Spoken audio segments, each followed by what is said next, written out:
Assalamualaikum warahmatullahi wabarakatuh. Selamat siang dan selamat malam pada teman-teman semuanya.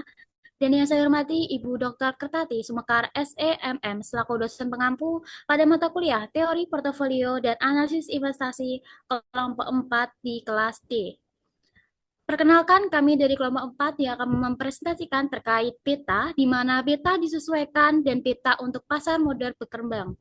Perkenalkan, anggota kami ada saya sendiri Putri Yustewati dengan NIM 393, ada Wulandari dengan NIM 425, ada Siti Nurhasana dengan NIM 430, ada Erna Dwi Listiani dengan NIM 444, ada Yulfa Fikri Akila dengan NIM 332, ada Nabila Soraya dengan NIM 347.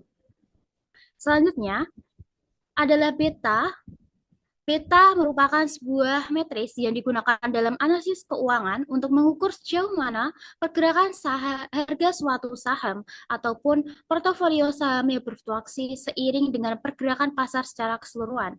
Beta itu dapat diartikan sebagai sebuah pengukuran risiko, di mana risiko yang berasal dari faktor eksternal seperti seluruh pasar ataupun perubahan suku bunga, kebijakan pemerintah ataupun kondisi ekonomi global. Nah, dalam beta itu mengukur volatilitas di mana volatilitas merupakan fluktuasi dari retur sekuritas ataupun portofolio secara stabilik dengan mengikuti retur pasar dalam suatu periode waktu tertentu, di mana karena fluktuasi itu mengukur resiko, maka beta bernilai satu itu bisa menunjukkan suatu sekuritas ataupun portofolio sama dengan resiko pasar. Sedangkan beta satu itu juga diartikan sebagai jika retur sekuritas ataupun portofolio bergerak naik ataupun turun satu, maka retur pasar juga akan bergerak naik ataupun turun dengan besaran yang sama. Selanjutnya ada ketetapan beta historis. Levis pada tahun 1971 dan Blume 1975 melakukan pengujian terhadap hubungan beta dari waktu ke waktu. Blume menggunakan teknik regresi dengan data bulanan untuk menghitung beta pasar. Data yang digunakan adalah data historis selama periode Juli 1954 sampai dengan Juni 1961. Dengan periode Juli 1961 sampai dengan Juni 1968. Dia menghitung beta untuk 8 macam portofolio untuk masing-masing periode. Portofolio yang dibentuk terdiri dari sebuah sekuritas, 2, 4, 7, 10, 20, 35, dan 50 buah sekuritas. Blume kemudian menghitung korelasi dari peta masing-masing portofolio antara periode pertama dengan periode kedua. Hasilnya tampak di tabel 12.1 berikut ini. Korelasi antara beta-beta untuk dua periode yang berbeda. Portofolio pertama, jumlah sekuritas ada satu, koefisien korelasinya ada 0,60. Portofolio kedua, jumlah sekuritas 2, 0,7, koefisien korelasinya 0,73. Portofolio ketiga, jumlah sekuritasnya 4, koefisien korelasinya ada 0,84, dan seterusnya. Korelasi terendah dari hasil penelitian Blume adalah 0,60 dan korelasi tertingginya adalah 0,98. Ini menunjukkan bahwa beta historis mempunyai hubungan dengan beta masa datang. Hubungan ini akan semakin kuat untuk beta portofolio yang mempunyai banyak sekuritas di dalamnya. Kesalahan pengukuran beta portofolio akan semakin kecil dengan semakin banyaknya sekuritas di dalamnya, karena kesalahan perhitungan beta untuk masing-masing sekuritas dan akan meniadakan kesalahan pengukuran beta portofolio yang semakin kecil akan mengakibatkan beta portofolio semakin stabil dari satu periode ke periode selanjutnya yang akibatnya korelasi keduanya akan semakin besar. Ini juga berarti bahwa beta portofolio dengan banyak Tifa merupakan prediktor yang lebih baik untuk beta masa depan dibandingkan dengan beta sekuritas atau portofolio dengan lebih sedikit sekuritas di dalamnya. Selanjutnya akan dijelaskan oleh rekan saya. Selanjutnya, menyesuaikan dan memprediksi beta. Blume juga menyajikan bukti bahwa estimasi beta cenderung mengarah ke nilai satu dari satu periode ke periode yang lain. Ini berarti bahwa nilai beta yang kurang dari satu akan naik mengarah ke nilai satu untuk periode berikutnya.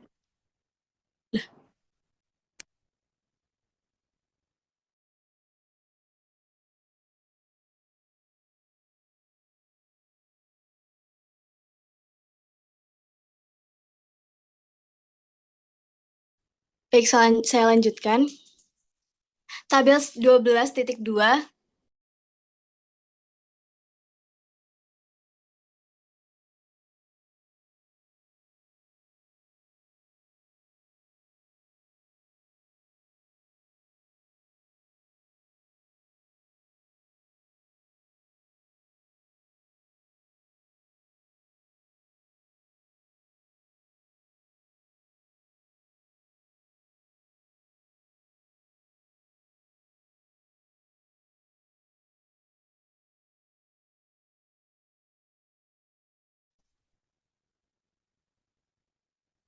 Baik, saya lanjutkan.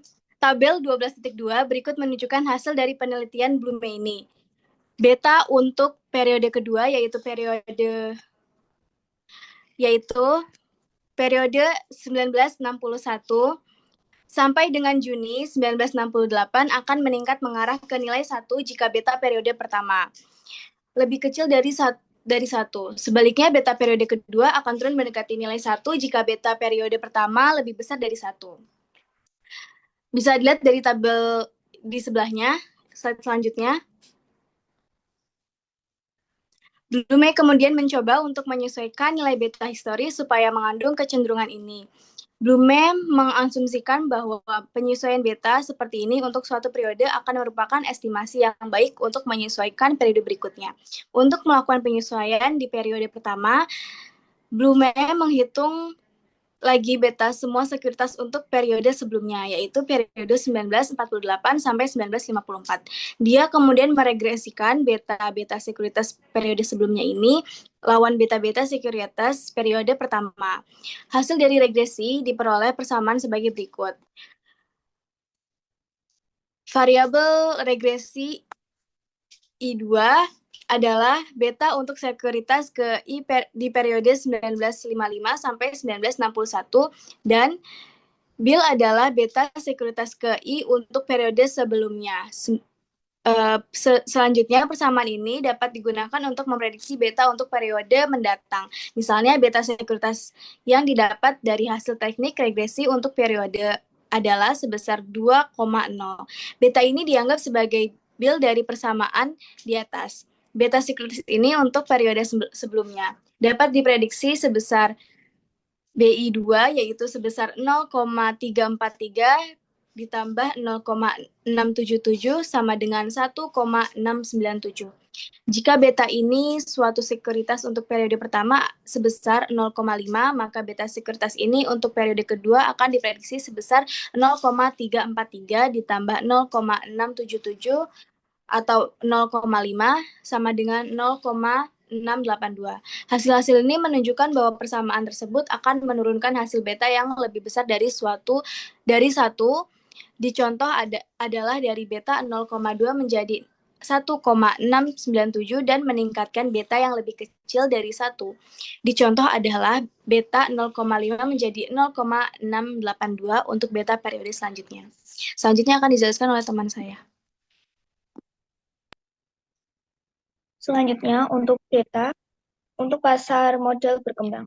Karena perdagangan yang tidak sinkron terjadi di pasar yang transaksi perdagangannya jarang terjadi, beta yang belum disesuaikan masih merupakan beta yang biasa. Karena itu, beta untuk pasar modal yang berkembang harus disesuaikan. Pasar modal yang sedang berkembang dikenal sebagai pasar tipis, yaitu ciri dari pasar modal yang sedang berkembang. Selanjutnya, perdagangan tidak sinkron. Beta sebagai pengukur volatilitas mengukur covariant return suatu sekuritas dengan return pasar relatif terhadap risiko pasar. Covariant dalam perhitungan beta ini menunjukkan hubungan return suatu sekuritas dengan return pasar pada periode yang sama, yaitu periode ke T. Perhitungan beta akan menjadi bias jika kedua periode tersebut tidak sinkron, yaitu periode return pasar adalah periode ke T, dan periode return sekuritas bukan periode ke T. Misalnya, periode ke T1 atau T2 dan seterusnya. Periode ke T dapat berupa harian atau untuk menghitung beta harian, mingguan untuk menghitung beta mingguan, dan bulanan untuk menghitung beta bulanan. Ketidaksamaan antara return sekuritas dengan return pasar dalam perhitungan beta disebabkan karena perdagangan sekuritas-sekuritas yang tidak sinkron. Perdagangan tidak sinkron terjadi karena beberapa sekuritas tidak mengalami perdagangan untuk beberapa waktu. Akibatnya, untuk sekuritas-sekuritas ini, harga-harganya pada periode T sebenarnya merupakan harga-harga sebelumnya yang merupakan harga-harga terakhir kalinya diperdagangkan, bukan harga-harga hasil perdagangan pada periode T. Sebagai misalnya adalah harga sekuritas A terakhir kali diperdagangkan adalah pada tanggal 27 bulan ini, dan tidak diperdagangkan lagi sampai akhir bulan tanggal 31.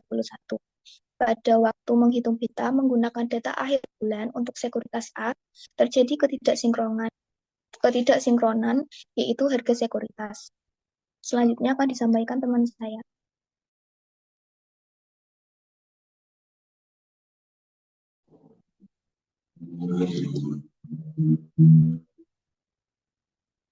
Masih slide sebelumnya.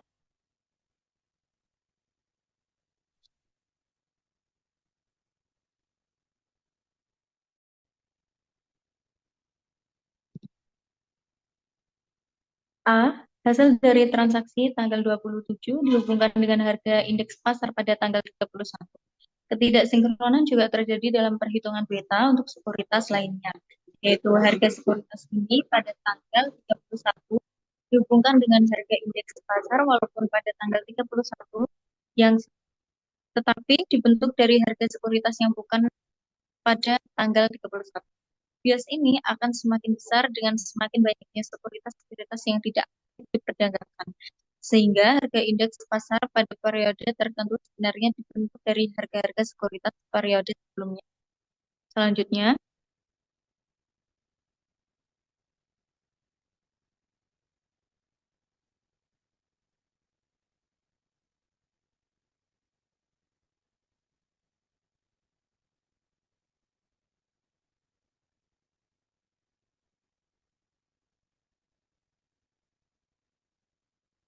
perdagangan tidak sinkron juga sering terjadi dalam satu hari perdagangan. Perdagangan tidak sinkron terjadi jika beberapa sekuritas hanya diperdagangkan pada pagi hari saja, yang harganya kemudian dibawa sampai pasar ditutup, yang kemudian harga tersebut digunakan untuk menghitung indeks pasar pada hari itu. Bias ini terjadi karena anggapnya indeks pasar dihitung dari harga-harga sekuritas yang diperdagangkan sampai terakhir pasar ditutup pada hari itu. Karena masalah perdagangan tidak sinkron disebabkan oleh masalah periode waktu perdagangan dan masalah dalam interval waktu. Maka masalah ini juga disebut dengan periodicity problem dan intervaling problem. Untuk penjelasan selanjutnya akan dijelaskan oleh teman saya. Selanjutnya, perdagangan tidak sinkron di pasar model BI ditunjukkan oleh tabel 12.3. Sebagai perbandingan, tabel tersebut menyajikan data selama tahun 1996 dan selama bulan Maret 2003, yang nantinya dapat dilihat bahwa untuk kedua periode tersebut terlihat adanya perdagangan tidak sinkron di pasar modal, terutama Bursa Efek Jakarta. Untuk semua 257 emiten yang terdaftar di BI sampai dengan akhir tahun 1996, rata-rata jumlah hari perdagangan yang terjadi hanya sekitar 148,27 hari atau hanya sekitar 59,55% saja dari 249 hari perdagangan yang ada selama setahun. Rata-rata hari perdagangan paling sedikit terjadi untuk saham-saham emiten industri pertanian, sekitar 102,20 hari atau 41,4%. Hari perdagangan terbanyak terjadi untuk saham-saham emiten di industri infrastruktur, utility dan transportasi sekitar 211,20 hari atau 84,82%. Next. Kemudian ada pengujian terhadap bias, yang dimana ada rumus perhitungan beta sekuritas KOI, yaitu beta I sama dengan COF kali RI dan RM dibagi dengan VAR kali RM. Untuk beta return index pasar, maka rumus beta di atas menjadi beta M sama dengan COF dikali RM dan RM juga dibagi dengan VAR kali RM. Dan COF RM dengan RM sama dengan VAR sama dengan VAR RM, sehingga Beta M sama dengan var RM dibagi dengan var RM sama dengan 1. Ini berarti bahwa beta untuk return index pasar adalah bernilai 1. Beta pasar adalah rata-rata tertimbang dari beta masing-masing sekuritas di pasar. Selama tidak ada bias, hasil beta pasar rata-rata tertimbang ini akan sama dengan 1. Namun, jika perdagangan tidak sinkron, hasil beta pasar rata-rata tertimbang ini akan berbeda dengan 1. Saya kembalikan ke moderator.